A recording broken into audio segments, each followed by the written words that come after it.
Good afternoon. Thank you to Casey Security for sponsoring this 1 p.m. news edition of First Local. We are waiting for Premier Doug Ford to make his daily announcement, and today he will be joined by Christine Elliott, Deputy Premier and Minister of Health, Michael Tibolo, Associate Minister of Mental Health and Addictions, Ministry of Health, and Solicitor General Sylvia Jones. First of all, though, before we cut to that, we would like to know what's going on with this 7-day weather. What do you have for us, Dan? Hi, Weather Daniel here with your On TV Weather Minute for your Tuesday, November the 17th, a snowy Tuesday once again as we continue to see those conditions from Monday continue. Let's look at the camera, which is brought to you by wirelesscom.ca. We're going to see some blowing snow and some snow squalls as we go into the evening as well, and that will continue overnight until things ease up. 5 centimeters is possible overnight, but things will clear up for Wednesday, Thursday, and Friday. Mix of sun and cloud for those 3 days, 11 degrees by Thursday, and 6 on Friday. But we get some messy weather back for the weekend, and then we will clear up once again next week, 4 degrees with a mix of sun and cloud. Overnight lows will hit 5 on Thursday and down to -1 by Monday night. Have a great day, everybody. This has been your On TV Weather Minute. Thanks, Dan. We have a few announcements tonight. The Lung Health Foundation's 22nd Annual Festival of Trees is happening. Of course, it is virtual this year. They are out of the Savoy's Diamonds, but they're still doing the draw. You can go to festivalraffle.ca for more information. Also, On TV has their own contest. We would like you to submit your holiday photos with your chance to win tickets for Habitat's big ticket draw and 5th annual Builders Bash. We want to show those pictures on our morning show of First Local, as well as post them to our Facebook page. So send any of your Christmas pictures into ontvcontest@gmail.com. One last announcement before we cut over to the Premier is the Goulet Fire and Rescue November 50/50 raffle. All proceeds will go towards an expansion of the Goulet River Fire Hall to better accommodate our team as well as the new full-time paramedics. If you have any questions about purchasing tickets, please contact Goulet Fire Department. And right now the 50/50 draw sits at $3,225, which will only go up once you buy some more. We have received word that the Premier will be approaching the podium, and again he will be joined by several ministers today, and we are going to throw over to the Premier now for his announcement.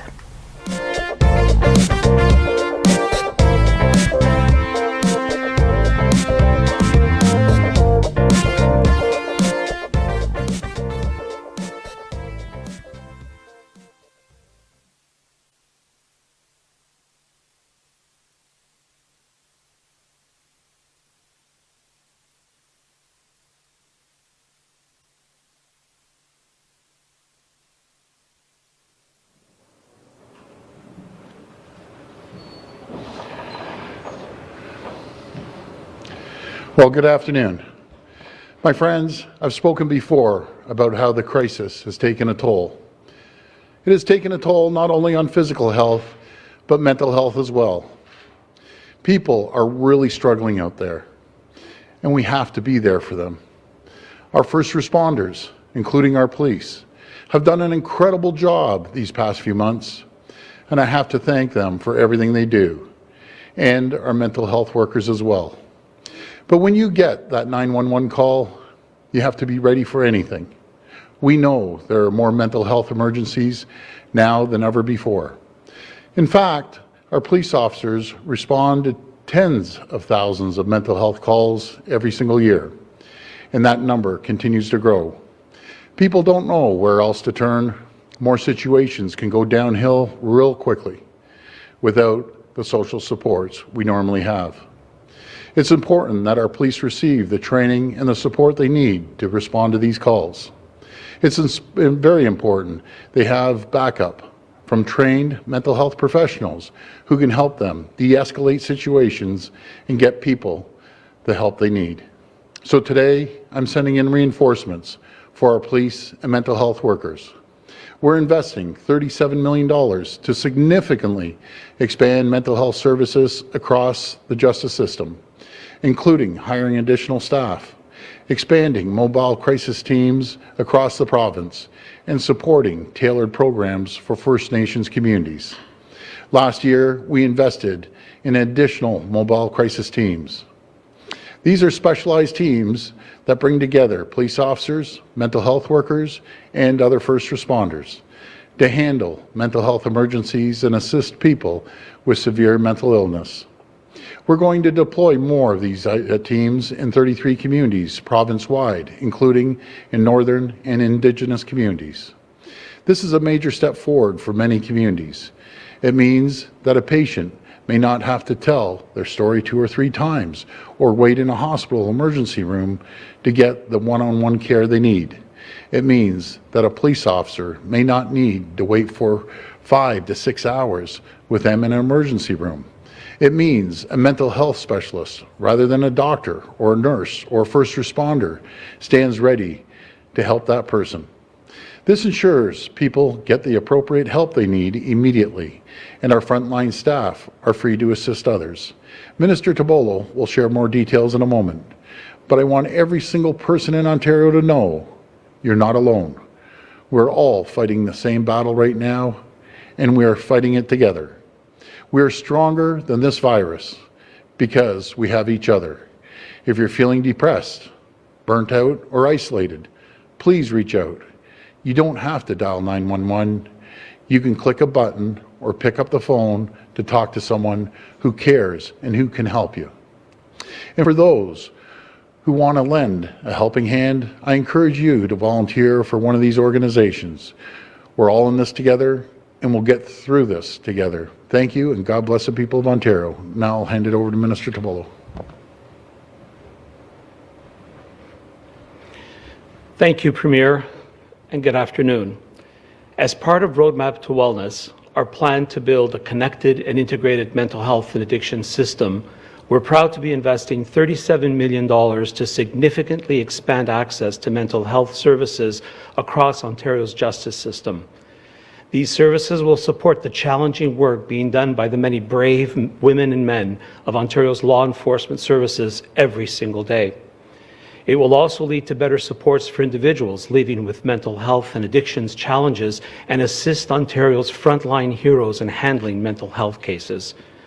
This funding will bring much-needed supports to Ontario's justice system, including supportive housing programs designated for individuals involved in the justice system, mobile crisis services, as well as for safe bed programs to support them, addictions and withdrawal specialists to support safe bed programs, enhanced addictions programming within adult correctional institutions, mental health and addictions peer supports for offenders under community supervision, a corrections peer support program, and mental health and addiction supports for vulnerable and marginalized persons as part of the Ministry of the Attorney General's Justice Centres.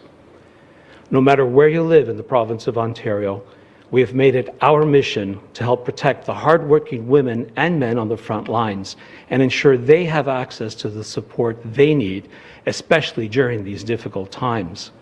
By significantly expanding access to these services across Ontario's justice sector, we're providing the right tools to help keep Ontario's communities safe. Peu importe où vous vivez dans la province de l'Ontario, nous nous sommes donnés pour mission de protéger nos policiers et de nous assurer qu'ils ont accès au soutien dont ils ont besoin, surtout en ces temps difficiles. En élargissant considérablement l'accès à ces services dans tout le système de justice de l'Ontario, nous fournissons les bons outils pour aider à assurer la sécurité de nos collectivités. Merci, thank you, and I would now like to welcome Minister Elliott to the podium. Thank you, Minister Tobolo. Our government's top priority is the health and well-being of all Ontarians, and that includes mental health, because mental health is health. The funding we are announcing today will help provide more resources for mental health and justice services to better support individuals with mental health and addictions challenges before or during a crisis. This investment and our holistic cross-government approach to mental health and addiction services is a key component of Budget 2020, Ontario's action plan. It is also a critical part of our government's $176 million investment this year in our Roadmap to Wellness. Supported by a commitment to invest $3.8 billion over 10 years, Roadmap to Wellness lays out a detailed plan for creating a comprehensive and connected mental health and addiction service system that will offer Ontarians high-quality services and supports where and when they need them. During our consultations around the province, we heard from hundreds of Ontarians, and we kept hearing the same messages. Wait times are too long, people do not know where to get help, and fragmentation makes it hard to understand and navigate the system. The Roadmap to Wellness is our plan to fix these long-standing challenges. Our government is working collaboratively across sectors to provide long-term stability in our mental health and addiction system, including in our justice system. We are making it a priority to ensure that all Ontarians who need more mental health and addiction support have access to the high-quality service and supports they need. And now, thank you, Minister Elliott. The COVID-19 pandemic has challenged our communities in unprecedented ways, and its impacts have added pressure and strain on the mental health of Ontarians. No sector has been free of these challenges, and the frontline workers who support essential services in our justice system face particularly complex circumstances.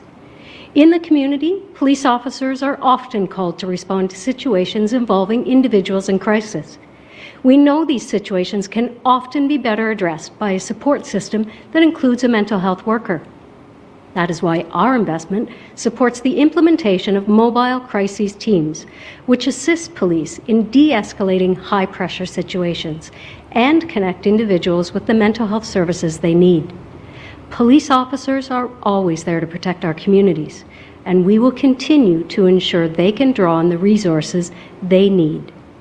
The COVID-19 pandemic has also underscored the need for targeted supports to ensure frontline workers are equipped to meet the challenges that exist in Ontario's correctional facilities.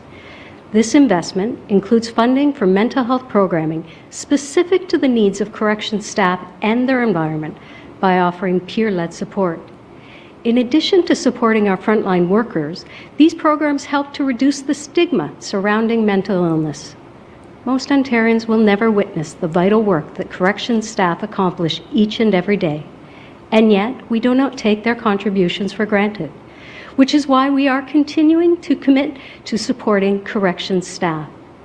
To help prevent crime, break the cycle of offending, and improve community safety, we are providing mental health and addiction support for those in custody and under community supervision. This investment will also enhance access to culturally relevant services and programming. By significantly expanding access to mental health services across the justice system, including our frontline workers, our government is taking urgent action to ensure the health and safety of all Ontarians. Thank you. We'll go to the phone line for questions. First question, please. Your first question comes from Haley Cooper with News Talk 1010. Please go ahead. Hi, Haley. Thank you. Hi, Premier. We just heard from Minister Lecce, who says he's in discussions with Dr. Williams about the future of in-class learning and suggested that he may announce in a week or two that they're being shut down for an undisclosed amount of time, possibly an extended Christmas break. And parents are hearing this and wondering, how do they prepare? So what can you say to parents on what they should be doing to prepare? Well, I know the minister is sitting down with the Chief Medical Officer of Health. I know he'll be coming out very shortly to make... On what they should be doing to prepare. Well, I know the minister is sitting down with the Chief Medical Officer of Health. I know he'll be coming out very shortly to make an announcement. But our goal, all of us, I think, as a province, what I'm hearing out there is parents want their kids in school. And, you know, it's working well. Out of the 4,828 schools, we have one closed. So again, the credit goes to all the teachers and the principals and school boards and Minister Lecce. But, you know, the kids have taken a lot of time off, and the kids love it. I was just talking to my niece and nephew last night, grades 8 and 9. And they love going to school because it's good for mental health. It's good for them to get out, and it also gives the parents a little bit of a break as well. But I know Minister Lecce will come out in the next little while with an announcement until parents can prepare. Follow up? Thank you. And my follow-up, so when parents are hearing this news today and they are wondering how do they prepare, what can you tell them as far as what they should be doing right now to prepare for what sounds like a very possible closure of in-class learning for a short amount of time?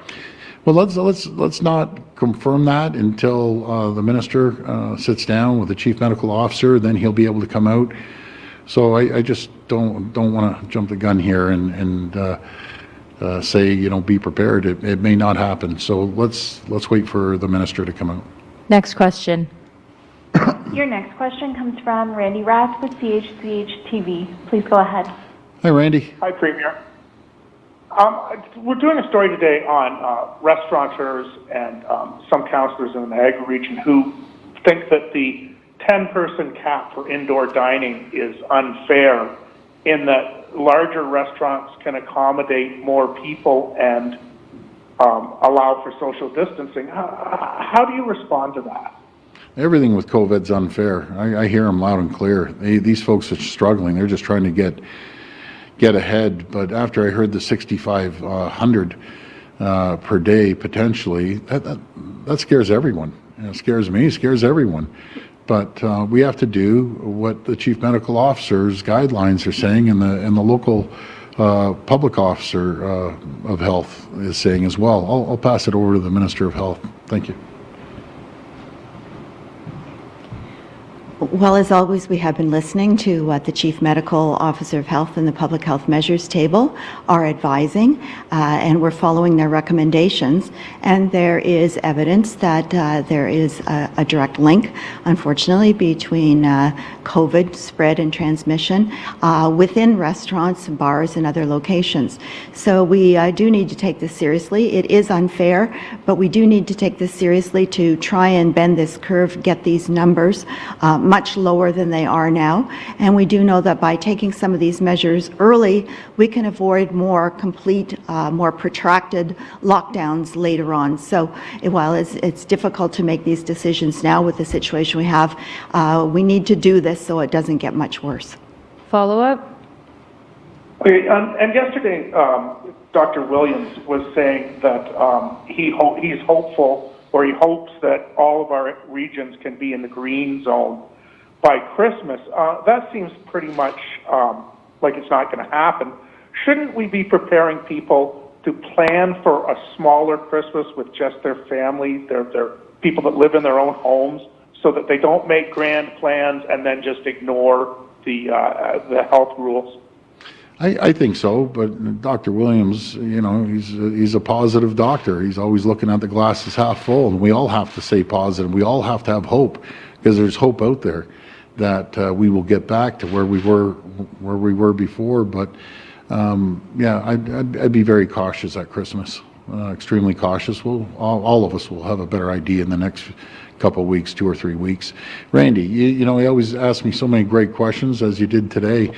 But did you see the ridiculousness things happening in Etobicoke, those 100 people in a public storage?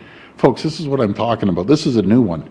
So they go out to party, and I guess they rent a public storage area, and 100 people go in there to hold a party. Like, come on. We know a certain percentage of those people just going by what we see the things. 100 people in a storage unit. Like, really?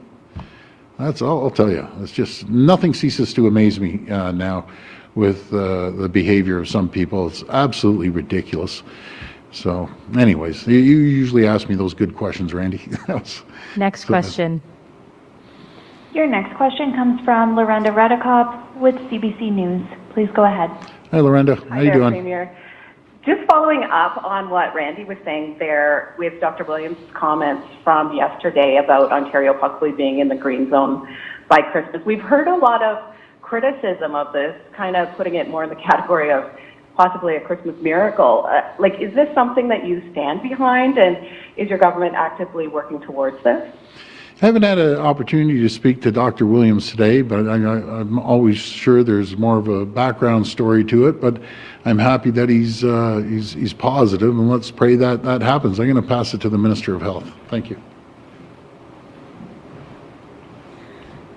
Well, of course, we are very hopeful that all of Ontario will be in a green situation before the holidays, but I don't think it's something that we can count on at this point, and we are watching the data every day. We're looking to see what's going to happen in those areas that have been put into the control situation, particularly Peel and Toronto, and Dr. Williams and the team will be coming out with more guidance for us all to follow in the next several weeks, but I think he is being very optimistic. That is of his nature.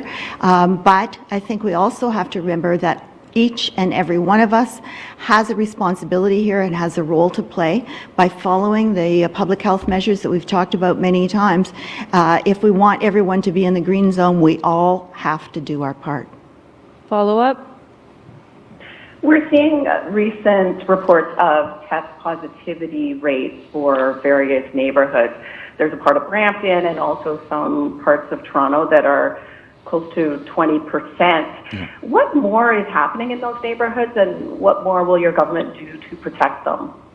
Well, we're putting mobile testing units through these hot zones, and again, I was up to the one in north of Etobicoke, and we're just going to continue being vigilant and making sure that we do proper testing and proper contact tracing is absolutely critical.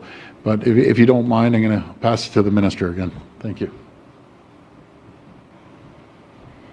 Well, we are providing a number of supports to the areas that are in the red zone, Peel, Toronto, Ottawa as well. And what we're doing is to provide more pop-up or mobile testing units. We're also allowing for limited walk-ins at assessment centers because in some neighborhoods, and what we're doing is to provide more pop-up or mobile testing units. We're also allowing for limited walk-ins at assessment centers because in some neighborhoods there may be language or other difficulties. Maybe people don't have a computer, they can't go online to book an appointment. So we want to make sure that everyone who needs a test will be able to go in and get a test. But we've also put in additional provisions for case and contact managers to assist the local public health units in following up with cases that have been diagnosed, to follow up for the people that they've been in contact with. We've allowed for 200 extra case and contact managers in Toronto, 150 in Ottawa, and we started with 70 in Peel, but we're continuing to build in Peel, but we also have 10 public health units that are not having high case volumes that have volunteered to help with telephone support. So we're providing many resources in all of these areas to make sure that we can get the case and contact management and testing done, in addition to the $1 billion that we're putting into testing, tracing, and contact management. We're putting those resources in those areas that are hardest hit with COVID right now. Next question. Your next question comes from Rob Ferguson with the Toronto Star. Please go ahead. Hi, Rob. Hi, Premier. Just to get back to the school situation, so how much would you expect the Christmas break to be extended? And if things are going as well as they are now, why would you extend it with only one school closed? Of course, I bear in mind that the more cases we have in the community, the more risk there could be to schools. Exactly. Yeah. So we again, Rob. I think the parents. Honestly, I think the parents. I think everyone wants to keep these schools open as long as we can. But the minister is going to sit down with the chief medical officer. He'll make that decision, bring it over to the cabinet, and we'll collectively make that decision. Follow up? Yes, thanks. I've got an email from a reader here whose mother gets a COVID-19 test in Bracebridge every other Tuesday so she can visit her husband in long-term care. Her most recent test was a week ago today, and she still doesn't have a result. When I'm looking at the numbers, I don't see a huge backlog in testing. So is there a snag in that part of the province, or is this a broader problem? And how can it be fixed? I don't think it's a broader problem, but that's a big issue. And remember I said I had a conversation, we had a meeting yesterday at 2:30, and I mentioned that. It's unacceptable that it's taking a week. And I'm going to be very transparent. It happened to Carla, my wife. It took a week for her to get an answer. And when you have a loved one in there, be it her husband or in Carla's case, her mother, They don't want to be there away from them in a week. I still go back to every single staff member needs to get tested 100% on a weekly basis, and so do visitors. But the thing that we have to fix is this: we have to get down to 24 to 48 hours. And I know the vast majority of tests are coming back in 1, 2, 3 days, but a week's unacceptable. I'm gonna have to look into that, Rob, because something that it's unacceptable. That's all I have to say. It's happened to that woman. It's happened to of the people that are getting tested and when they're getting the results back. Because if you wait a week, that's not good. You know how many people they've contacted in that week, probably, even though they say, "Oh, stay at home." It's not the reality. They got to go buy food and everything. In my opinion, we have to do a better job on that until not 80% of the people are getting a 24-hour service or 48. We need 100%, and especially long-term care. Number one priority is long-term care, locking these places down. Last question. Your final question comes from James Murray with Net News Ledger. Please go ahead. Well, good afternoon again from Western Ontario and the best part of the province, Premier. Great. Always good to hear from the folks in Western Ontario. Now, this announcement today on additional mental health support, this is a good start. What we see here in Thunder Bay in particular is we have a lot of the calls that our Thunder Bay Police Service respond to, which are mental health related. We get people into the jail system. The jail in Thunder Bay, I don't know if you've toured it, but it looks like a medieval castle, and the conditions are terrible. What can be done to help people in Northwestern Ontario, Northern Ontario, and Western Ontario to become, addiction-free? The jails might be a start, but what we're seeing is a lot of people released on conditions, including no drinking and no drugs, but they have an addiction issue. So even if the court system is giving them counseling, how are we going to make this work? Yeah, I'm going to hand it to my ministers, but something, I've seen it firsthand when I've been up to Thunder Bay, and it's concerning. But I'm going to pass it over to the Solicitor General and then over to my Minister of Mental Health. Well, thank you for the question. You're absolutely right. That is why we have done the pathway to wellness, because we understand that it is cross-jurisdictional, it is cross-ministry. And in Thunder Bay in particular, of course, we have made the announcement that we are rebuilding a new jail in Thunder Bay to acknowledge the fact that their numbers continue to increase, but the mobile crisis teams that are being embedded with police officers, as those 911 calls come in, and we're seeing upwards of 45% are actually mental health related calls. It is truly going to be a game changer to embed mental health workers with police officers so that when that phone call is made, the connections with the community supports are there and can happen immediately. I'm very excited about this announcement, and I'm so pleased that we've been able to work together across government to make it happen. And I'll turn it over to Minister Thibeault. There and can happen immediately. I'm very excited about this announcement, and I'm so pleased that we've been able to work together across government to make it happen. And I'll turn it over to Minister Thibeault.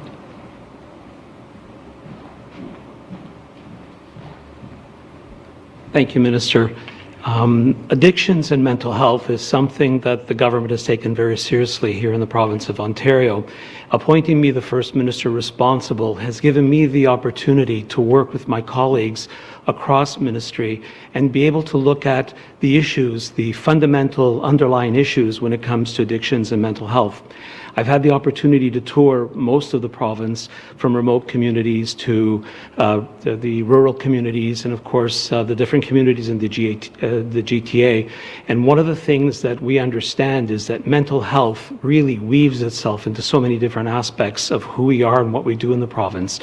Thunder Bay in particular needs support, as do many of the other communities. And what we're doing with the Roadmap to Wellness is developing a strategy that actually connects the existing services, and where the gaps exist, look to put those services in place. And our initial investment of $174 million last year, the 176 million this year and an additional 174 for 350 million, is looking to identify those gaps, working with the stakeholders and listening to the people of the different communities so that we provide the services and supports where and when they're needed. And we know that by doing this, we're going to make a difference. It's going to take time because this government is the first government that's made such an historic investment in mental health and addictions. But we're starting to see the results already with collaboration between different service providers, looking at strategies that are unique to each of the communities because circumstances change depending on where you are in the province. So we're continuing to do that work and continuing to implement our strategy. And with an investment of $3.8 billion over 10 years, we will make a fundamental difference to addictions and mental health across the province. Follow up? Now, that's a good start again, and I think we're on the right track here. Yeah. Some of the areas that are still lacking seem to be in victim services, so families aren't getting some of the support they need. Will this be available in this program? I'll pass it back to the Solicitor General. So absolutely, the Ministry of the Attorney General is also part of our cross-jurisdictional, cross-ministry approach. We understand that when an individual has a mental health crisis, their family also needs support. So what we are doing is making those investments both at the victim side and with the individual. And again, I must reinforce, the need for us to look at mental health across the continuum of care is so critical. We have been doing that as a government by having Minister Tabolo lead a standalone ministry, but it is because of the cooperation that we have with the Municipal Affairs and Housing, with additional supports, with the Attorney General, victim supports, with the justice sector, with embedding mental health crisis workers, with the hospital patient transfer that allows police officers to be able to transfer in a much smoother and respectful way individuals who are in a mental health crisis to our emergency rooms. With from a ministry standpoint, that I believe that you will see true transformations of this sector and people will get the help where they need it, when they need it. Thanks everyone. Thank you.